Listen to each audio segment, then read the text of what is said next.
kulanti wacan oo wanaagsan saaxiibayaal meel kasta oo dunida aad ka joogtaan ku soo dhawaada barnaamij gaar ah oo aan idinkaga soo gudbin doono socdaal dhawaan oo markaasi gobolada deegaanka ay ku mareen hogaaminta dowladda deegaanka Soomaalida. barnaamijkan waa barnaamij aan ku eegi doono mashaariicaha kala duwan ee ka soconaya gobolada deegaanka iyo dabcan sida ay u arkaan bulshada ku dhaqan deegaanadaasi oo adeegyada aasaasiga ah ee dowladdu gaarsiisay. waxaana barnaamijkan aan ku dul istaagi doonaa dabcan aragtida bulshada, faa'iidooyinka mashaariicahan u leeyihiin iyo dabcan goobaha ay hogaamintu ay booqatay. waxaana barnaamijkan ka koobnaan doonaa qaybo kala duwan.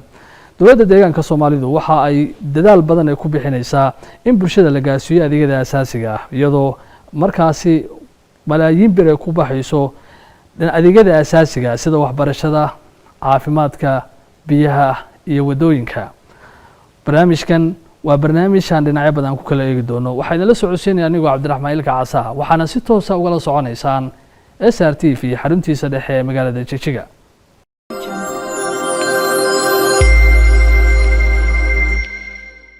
dowladda deegaanka Soomaalida iyadoo ka duuleysa horumarinta kaabayaasha aasaasiga ah waxa ay xoogga saartay in la horumariyo adeegyada aasaasiga ah. waxaana dhawaan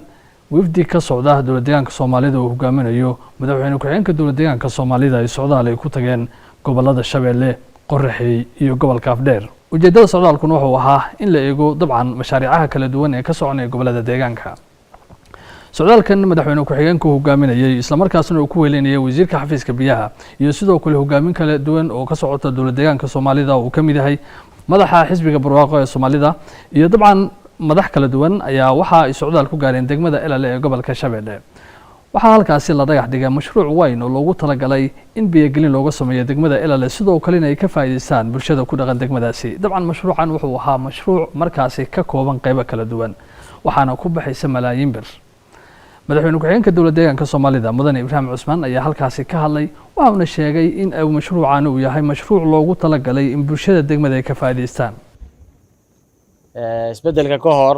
deegaankeenu si buuxda deegaan nabadgelyo ma ahayn. meelo badan isu socodku aad ayuu adkaa. sidaa darteed marka lala eego wadanka deegaanadiisa kale adeega aasaasiga deegaanadoo dhan waanu ku hooseynay. heer daboolka biyaha markaanu eegno miyiga magaalada isbedelka ka bacdi labaduba 20% way ku hooseeyeen. maanta laakiin dhowr iyo 40 bay marayaan. tahay waxay ku tusaysaa baahiyadii muhiimka ahayd ay bulshadeenu u baahnayd in maaragtay annagoo ka duulayna deegaankeena awoodiisa iyo wuxuu gacanta ku hayo waxaan isku daynay inaan mudnaan siino baahida ay dadkeenu inta badan ka cabanayaan. marka waxaa kow ka ah wadooyin baa kow ka ah, waxaa ku xiga biyo, waxaa ku xiga isgaarsiinta ay dadku hadda aad ugu baahan yihiin. waxaa kaloo ku xiga xarumaha kale ugu muhiimsan haday tahay caafimaad iyo haday tahay waxbarashada. marka sidaa darteed wax badan baa la isku dayay in wax laga qabto. aad iyo aadna waad u mahadsantihiin run ahaan bulshada degmadu odayaashu suldaanku ugu horeeyo. wixii la qabtay dhaqan wanaagsan weeye in maaragtay la sheego oo siduu yahay iyo sidii wax loogu qabtay in la sheego. wixii kale ee maqana sidoo kale hogaaminta iyo maaragtay dadkii barika maalin hawshan qaban lahaa in la faro labada dhaqanba labada fariimoodba in sida ay wax u yihiin loo sheego. waa dhaqan aad u fiican ay loo baahan yahay dadkeenu inay maaragtay ay dadkeenu hawsha qaabka u qaataan. arinta kale isleeyahay ka faa'iideyso fursado kala duwan deegaankeenu ka jira. marka la eego meelaha kale deegaanada ugu fursadaha badan baan ka midnahay. biyihii waan haysanaa, dhulkii waan haysanaa, shacabkii waan haysanaa oo dad badan wax tari karaan haysanaa. marka iyadoo sidaa ayaa haddana arkaysaa in aan mar kaste meel kale wax ka sugno. marka kulleen inaan hawsha wax ka qabanno oo mustaqbalka wax laga bedelo waa laga maarmaan anagu si guud xukuumad ahaan waxaan bilownay barnaamijyo kala duwan dalag iyo daryeel baa la bilaabay dhaqo dheefsa barnaamij la yiraahdo la bilaabo on ka faa'iideysanayno xoolaheena sidoo kale wax soo saarka beeraha in kor loo qaado kulleen qorshayaal kala duwan baa hoos loo soo dhaadhaxshay haddadan waxaa la yiri boqolkiiba gobol kaste ama degmo kaste dulsaarnimadii si aanu maaragtay ugu xorowno in 85 iyo inta in ka badan aanu ka joojino wixii aanu dadka waxa hadda ka hor aanu qaadanaynin si aan xooga u saarno mudnaantana siino wax soo saarka haddaba mashaariicahaasi xadhigga laga jaray iyo kuwa la dhagax dhigaba si aan wax uga ogaano waxaan wax ka weydiin doonaa wasiirka xafiiska biyaha dowladda deegaanka Soomaalida mudane Xasan Maxamed Xuseen wasiir soo dhawo marka hore waxaad nooga warbixisaa dabcan dhawaan socdaal baad gasheen gobolka Shabeelle Qorraxi iyo Afdheer iyo Erar baad ku tagteen muxuu socdaalkiinu la xiriiray gobolada shaqooyinkaynu ugu baxnay ama soo maraynay waxay isugu jireen saddex qaybood saddexda qaybood qaybta koowaad waxay ahayd mashaariic cusub oo la dhagax dhigay lana bilaabayay qaybta labaadna waxay ahayd mashaariic la booqanayo oo socota oo staatuskeeda iyo shaqadeeda iyo qaabka uu socotay wixii ka dhiman iyo wixii direction la siinayo loo booqanayay saddexaadna waxay ahayd mashaariic dhamaatay oo la xarig jaray bay ahayd marka saddexda qaybood ee mashaariicda aynu u tagnay ay isugu jirtay waxaan ka bilownay markii koowaad gobolka Shabeelle ka bilownay maadaama diyaaradda jiya ka raacno goday kaga degnay waxaan ka bilownay Shabeelle gaar ahaan waxaan tagnay degmada Elele ayaan tagnay degmada Elele waxay ka mid tahay degmooyinka dhifka ah ama laga helin biyaha dhulka hoostiisa dadkaasina aad u dhibanaayeen xagga biyo la'aanta oo wax ila biyooda haba yaraata ay lahaayeen in jirin toguna ama wabiguna aad uga fog yahay degmadan Elele goobta ay taalo wabi tog iyo maxaa ku raada ceella ayna meesha uma jirin oo underground water ka aan laga helaynin surface water caadi ah inta loo qabtay ama dam oo loo sameeyo horena ayna jirin wax hadda haba yaraatay ila biyooda ay lahaayeen oo ku nool yihiin oo qumani ayna jirin saadarteed baahiyaha si loo ka fargareeyo dadaal badan oo xafiisku uu sameeyay aakhirkii waxa la helay miisaaniyadda mashruucan One Wash National Program ayaa laga helay miisaaniyad taas ayaan markaa uga qabanay hafardaan baan uga qabanay hafardhaamkaasina waxaa ku bixi doona haddii la yiraahdo heshiiska ku galaada shirkadda Amal lacag 90 milyan kor u dhaafaysa mashruuca isagiina waa hafardhaam biyo badan qaban doona oo biyaha xareedda ee roobka lagu kaydin doono Joan Brem baa la dhigayaa oo bahalkan plastic ama caagan weyna biyaha lagu hayo lagu qabtay dhaamasha la dhigaya la dhigi doona oo wuxuuna qaadi doona haddii la yiraahdo 90,000 oo mitir cube qaadi doona taana waxay ka dhigan tahay inuu ku filan yahay degmadaas jiilaalkii iyo xilliyada xagaaga intaba marka xilli kasta mawsim roob u yimaadaba uu haduu helo uu da'o oo deedna uu buuxsamo mawsimka kale ee jiilaalka ama xagaaga ku xiga uu haynaya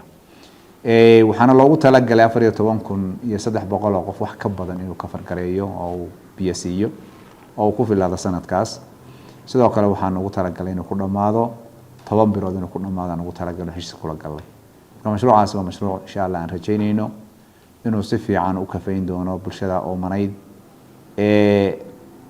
muddada la daalanayd rafaadkii haraadka la daalanayd ballanqaadyadii xisbiga xukuumadda u sameeyeenna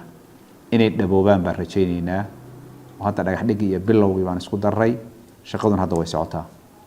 bulshada ka soo qayb gashay mashruucan ama munaasabadda dhagax dhigga ee lagu daahfurayay daamkan cusub ee la qorshuhu yahay in halkaasi laga hirgeliyo ayaa iyagu soo jeediyay aragti kala duwan iyadoo ay ka muuqatay sida ay ugu faraxsan yihiin waxayna odayaasha dhaqanka ee degmadaasi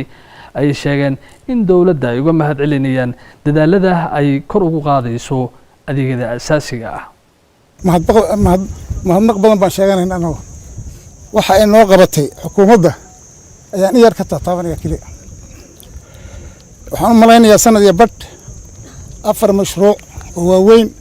oo kan uu dambeeyo ay xukuumadda noo qabatay kii u horeeyay ee madaxweynuhu uu ka jaray wuxuu ahaa nalka buu ahaa waxaa ku xigay jidkii baa ku xigay wuu socdaa inkastoo dee jidkaas wuxuu yaro tabasho ay ka jirto inaad hoos u eegtaan aan jecelahay waxaa ku xigay iskuulkii dugsi sare shaqadiisa meel fiican bay maraysaa haddana biyihii oo dhibaatadaannada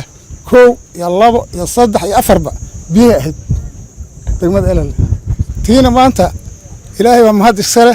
dhagax dhageedo aan taaganahay xukuumadda waxaan ugu mahadnaqaynaa mar labaad iyo mar saddexaad iyo mar afraadba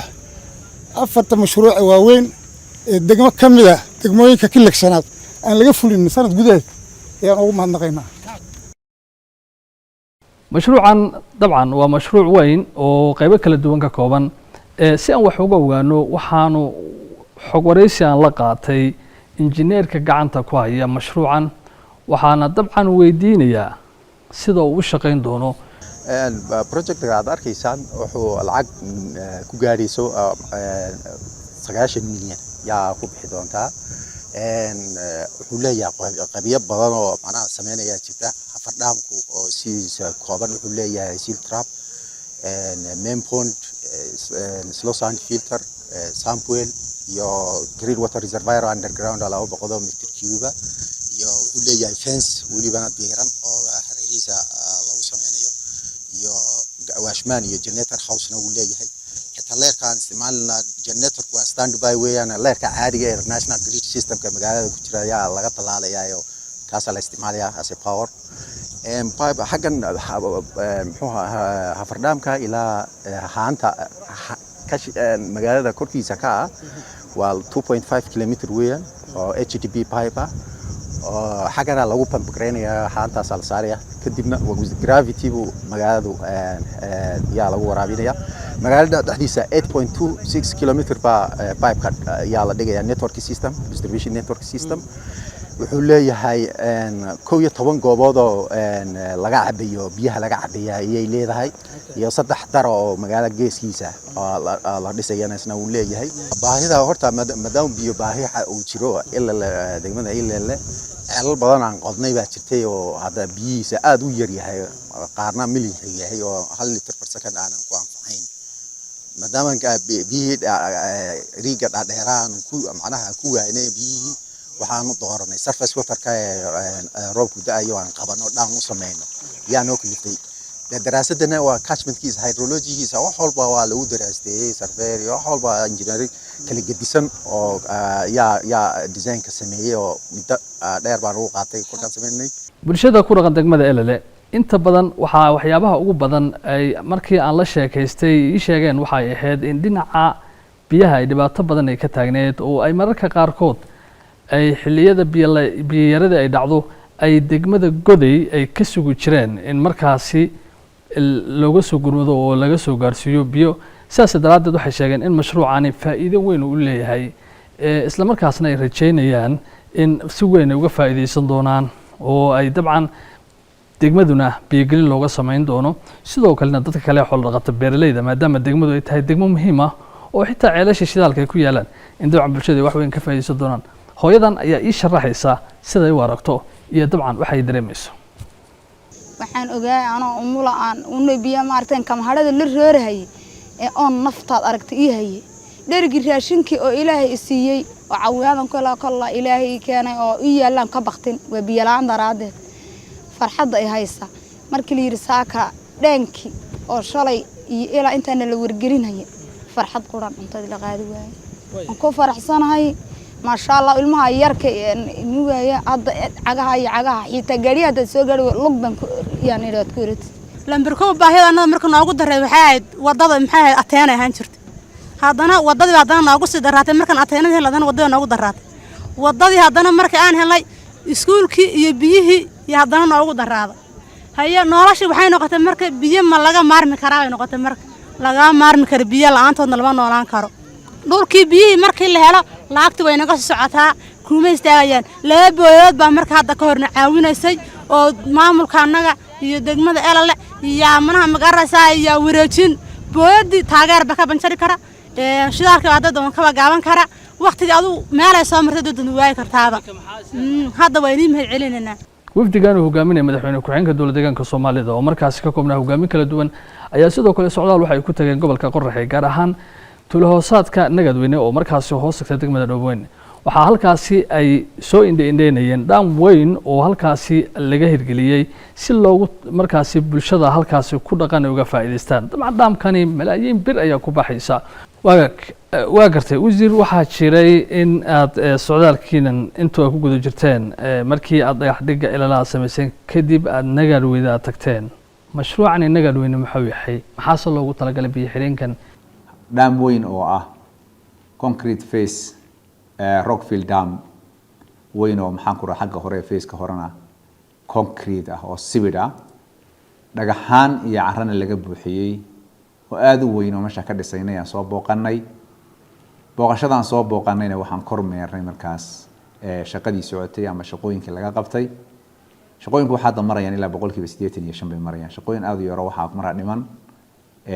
access bridge-kii iyo intake tower-kii ama goobtii laga control-iyo biyaha baxaya iyo spillway-ga ama gacanka biyuhu ay markay buuxsama oo ka baxaan iyo shaqooyin yar oo maxaan ku raay embankment iyo xafar badan oo noocaas aan ahayn laakiin yar oo kooban baa ka dhiman mashruuca isaga waa mashruuc ay ku baxayso ama ay ku baxday lacag gaadhaysa 172 milyan ay ku baxday weeyaan mashruuc aad u weyn weeyaan waxaana uu qaadayaa biyo maxaan ku rahdaayay ka badan 14 milyan oo maxaan ku raay mitir cube 14 milyan oo mitir cube buu qaadayaa biyo ka badan waxay ka dhigan tahay dhowr kilomitir buu dib u fadhiisanaya ilaa 8 kilomitir buu dib u fadhiisanaya markii uu dhaamku buuxsamo waan rajaynayna inuu buuxsami doono haddii alla ima roob u doo marka mashruuca isaga waxa weeyaan waa multi purpose project weeyaan يعني waxyaabo ujeedooyin kala duwan baa loo isticmaalaya ujeedooyinka waxa kamid ah cabitaanka ay bulshooyinka area-da ku nool oo dhan ama ha noqdaan dad degan oo caadi oo tuulooyin ama dadka xoolo dhaqatada ah socdaha noqdaan way cabayaan cabitaan baa loo isticmaal dad iyo xoolo waxa kale loo isticmaali karaa irrigation baa loo isticmaali karaa ama waraab baa loo isticmaali karaa waxa jira meel 2 kilomitir ka hooseyso dhul beereeda oo dhowr boqol oo hektar ah ayaa jirta oo loo iyo jiilaalba loo isticmaali karaa isaga hal biyihiisa markay buuxsamaan mar rajaynayna ilaa biyaha kale ay gaadhaan inuu qurayo marka waa mashruuc aad u weyn weeyaan oo ballaaran oo lagu nasan doono dadka halka degan ay ku nasan doonaan waxaana la sameyn doonaa qaabka loo isticmaali doono daraasad baa la sameyn doonaa daraasadana waxaan rajayn doonaa dhinaca biyaha xafiiska biyaha iskale dhinaca laakiin irrigation-ka waxaan ku wareejinaynaa xafiiska irrigation-ka ama dooxooyinka yaan dhinaca ku wareejin doonaa oo wixii beeraha looga faa'iideysanayo xafiiskaas la wareegi doona haddii alla yiraahdo wixii beeraha la xiriira okay degmada Qoxla tagteen gobolka Afreer kadibna si weyn baa idin ku soo kadib waxaad booqateen duleedkaasi degmada Ceelbiyood ku yeelay dabcan bulshada halka kula kulmayseen maxaa aragtida bulshada iyo dabcan markaad xawaaleysi alla yeelateen maxaa ka soo baxay ceelkaasna meesha laga hirgeliyay faa'iidada bulshadu leeyahay degmada Qoxlo iyaduna degmooyinka oonka badan ka jiri jiray xilliyadii abaartii degmooyinkan u soo xulanay ahay degmooyinka gaarka in wax loogu raadiyo ay tahay maadaama ayna ila biyood lahayn kale oo ah ama wabi ku dhaweyn toga kale oo ku dhaweey ayna jirin dhulka hoostiisana in badan inta la raadiyay laga waayay biyo xafardhaami iyo dhaam kale aan lahayn oo dadku ay aad ugu dhibanaayeen baa waxaan miisaaniyada ka helay xafiiska ama mashruucan la yiraahdo LRB ayaan miisaaniyada ka helay kadibna waxaan daraasaynay ceelal marka meel baan ka helay biyo fiican oo ay ka cabi karaan oo nadiif ama biyo macaan baan ka helay marka mashruuca LRB baa ceelka qoday waana la dhamaystiray xafiiskuna isla markii xafiiska biyuhu qalabeeyay waxaana aan ku xidhnay solar baan ku xidhnay bardhaweyto marka bulshadii halka ahayd hadda ama magaalada Qoxle waxay ka cabtaa ceelkaas oo qalabeysan solarna leh biyo gelintana insha Allah iyo on spot-ka la dhisayana waxa sameyn doona mashruuca LRB oo miisaaniyada waxayna ayaa dhisi doona haddii la yiraahdo madaxweyne ku-xigeenka dowladda deegaanka Soomaalida ayaa sidoo kale degmada Godgood ee gobolka Afreer waxa uu xadhiga ka jira mashruuc weyn oo markaasi loogu talagalay in degmadaasi Godgood ay biyo gelin loogu sameeyo mashruucan malaayiin bir ayaa ku baxaysa waxaana hirgeliyay wasiir xafiiska biyaha ee dowladda deegaanka Soomaalida dabcan xadhiga jarka waxa ku welinay madaxweyne ku-xigeenka wasiirka xafiiska biyaha ee dowladda deegaanka Soomaalida mudane Xasan Maxamed Xuseen waxaana halkaasi ka soo qayb galay bulsho kala